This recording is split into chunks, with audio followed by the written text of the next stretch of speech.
guys, my name is Archana Sarode and welcome to Universe of Thought. So finally मेरे पास slot 3 and slot 4 का analysis आ चुका है and ये भी जो क्वेश्चंस है वो सब मेमोरी बेस्ड क्वेश्चंस है. So basically slot 3 and slot 4 में जो डिटेल में हम लोग बात करेंगे, जैसे मैंने सेक्शन वाइज लिखा हुआ है, logic section, con section, abstract reasoning, then verbal. Okay, so इसके बारे में हम लोग डिस्कस करेंगे. Okay, so first will start with the slot 3. Slot 3 जो था दिस टाइम ओवरऑल अगर मैं बात करूं तो इट वाज डिफिकल्ट एंड बहुत ज्यादा लेंदी था. Okay, and as compare to slot 1 and slot 2, slot 3 ज्यादा डिफिकल्ट था. ओके, सो फर्स्ट मैं लॉजिक से स्टार्ट करती हूँ. लॉजिक सेक्शन में देखो यहाँ पे 6 पजल्स थे. ओके, 6 पजल्स में कौन से टाइप के पजल्स जो थे, इसमें आपको circular arrangement, then blood relation, और एक पजल था जिसमें डे, मंथ्स, देन एक बॉक्स एंड कलर वाला पजल था एंड एक फ्लोर बेस्ड पजल था. ठीक है, सो डुएबल था बट बहुत ज्यादा लेंथी था. उसके बाद है कोडिंग डिकोडिंग. कोडिंग डिकोडिंग के 1 और 2 क्वेश्चंस थे एंड वो थोड़े से डिफिकल्ट थे. ओके, सो पजल्स में भी डिफिकल्टी लेवल सेम था. ओके, सो कोडिंग डिकोडिंग जो था वो 1 और 2 क्वेश्चंस थे इसमें. एंड अगर मैं ट्रेडिशनल लॉजिक पूछा गया था. उसके बाद है डायरेक्शन सेंस. डायरेक्शन सेंस में यहाँ पे 5 to 6 क्वेश्चन पूछे गए थे. ओके, उसके बाद है सिलॉजिज्म. सिलॉजिज्म में यहाँ पे पॉसिबिलिटी टाइप पूछा था जो स्लॉट 3 में. ओके, अब आते हैं कॉन की तरफ. तो कॉन में इन्होंने डीआई के 3 से 4 सेट पूछे गए थे, जिसमें 2 जो थे ना वो पाई डायग्राम थे. उसके बाद एक टाइम एंड वर्क पे 2 क्वेश्चन पूछे गए थे and percentage and average mixtures and alligations, इस पे 1 और 2 क्वेश्चन पूछे गए थे. ठीक है, अब आते हैं एब्स्ट्रैक्ट रीजनिंग की तरफ. एब्स्ट्रैक्ट रीजनिंग में कैसे था, देखो एब्स्ट्रैक्ट रीजनिंग यहाँ पे डिफिकल्ट था एंड स्लॉट 4 में भी एब्स्ट्रैक्ट रीजनिंग डिफिकल्ट था.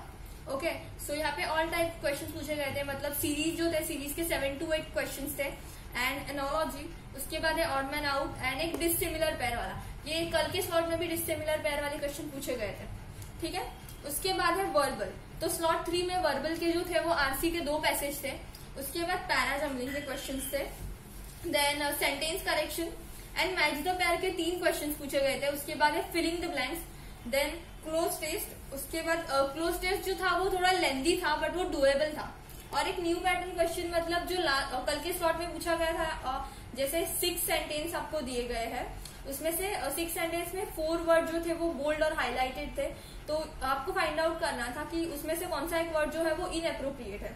ओके, एंड सेम क्वेश्चन जो है इन्होंने वर्बल में स्लॉट 4 में भी पूछा था. मतलब ये न्यू पैटर्न वाला कल भी आया था एंड आज भी आया था. ठीक है, 4 में अगर मैं स्लॉट 4 की बात करूं, ओके, सो स्लॉट 4 की बात करूं तो उसमें स्लॉट 4 में जो है लॉजिक सेक्शन में 6 to 7 पजल्स आए थे, जिसमें parallel based, then floor based, matrix and एक नंबर ऑफ पीपल वाला पजल्स भी था. उसके बाद है सिलॉजिज्म. सिलॉजिज्म में यहाँ पे 4 to 5 क्वेश्चन पूछे गए थे. देन है कोडिंग डिकोडिंग. कोडिंग डिकोडिंग जो था यहाँ पे स्लॉट 4 में नहीं था. ओके, सो यहाँ पे कोडिंग डिकोडिंग था बट यहाँ पे कोडिंग डिकोडिंग के क्वेश्चन पूछे नहीं थे. सो इसके बाद है input output. Input output was easy and but बहुत ज्यादा लेंदी था.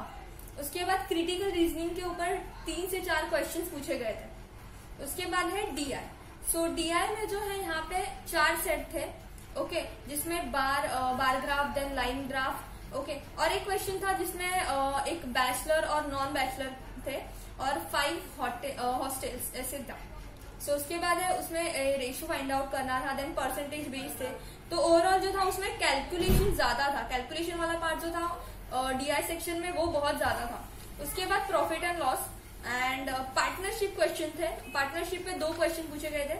उसके बाद है boat and stream, then average and mixtures alligation वाला जो था उसमें 2 से 3 क्वेश्चन पूछे गए थे. ठीक है, उसके बाद आते हैं एब्स्ट्रैक्ट रीजनिंग की तरफ. तो एब्स्ट्रैक्ट रीजनिंग जो था यहाँ पे स्लॉट 4 में वो भी ज्यादा डिफिकल्ट था. ओके, सो सीरीज वाले क्वेश्चन से एनालॉजी एंड यहाँ पे भी आपको डिसिमिलर पेयर वाला पूछा गया था एंड एक क्लॉकवाइज एंड एंटी क्लॉकवाइज वाला भी था. उसके बाद है वर्बल की बात करें तो वर्बल में जो है 3 आरसी पैसेज पूछे, क्लाइमेट एंड कंडीशन से रिलेटेड था.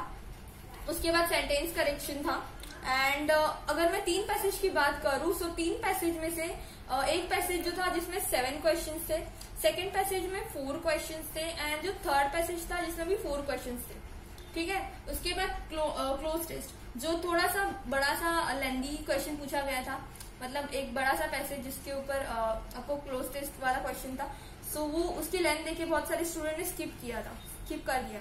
तो उसके बाद है filling the blanks, then probable starter and new pattern as I said कि जो प्रीवियस वाला ओके एंड उसके बाद प्रोबेबल स्टार्टर के बाद है न्यू पैटर्न। न्यू पैटर्न जो मैंने आपको यहाँ पे भी बताया कि जो 6 सेंटेंस दिए हुए थे, देन 4 बोल्ड वर्ड हाईलाइटेड किए हुए, सो यहाँ पे भी वो क्वेश्चन पूछा गया था। सो ओवरऑल जो पेपर था यहाँ पे स्लॉट 4 का वो थोड़ा मॉडरेट टू डिफिकल्ट लेवल की तरफ था, ठीक है। सो मतलब अभी जो अगर हम कंपैरिजन करते हैं स्लॉट 1, 2, 3, 4 का, सो कल वाला जो था वो थोड़ा बेटर था कंपेयर टू आज। Okay, so this is the slot 3 and slot 4 analysis. If you have any doubt, you can just comment it on a comment box. So here I am ending with the session. Okay, so जो भी information है वो website पे update हो गई है. Okay, you can go there and have a look. Okay, जो भी information है वो and जो भी है future जो भी आपकी जो real journey है अभी universal thoughts के साथ start हो चुकी है. So just stay connected with us and जो भी further updates हैं हम लोग आपको update करते रहेंगे. Okay, if you like this video, hit the like button and do share with your friends. Okay, stay connected and keep smiling.